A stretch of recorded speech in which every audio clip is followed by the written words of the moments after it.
Microphone পকড়ো। আমরা এই মুহূর্তে আছি এখন চট্টগ্রাম চাঁদগাঁও থানার সামনে। ইসলামী আন্দোলন বাংলাদেশের একজন দায়িত্বশীল এখানকার থানার, তার বিরুদ্ধে চাঁদাবাজির মামলা দেওয়া হয়েছে বিএনপির নেতাকর্মীর পক্ষ থেকে।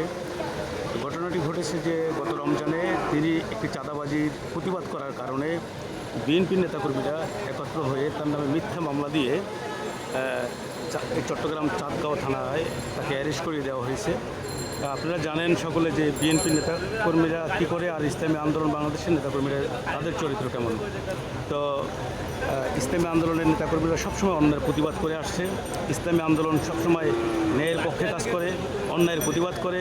আজকের অন্যায় প্রতিবাদ করার কারণে ইসলামী আন্দোলন বাংলাদেশের নেতাকর্মীরা বিএনপির গলার কাটা হয়ে গেছে, যার ফলে তাদের নামে বেনামে মিথ্যা মামলা দিয়ে হয়রানি করছে এবং তাদেরকে অ্যারেস্ট করছে।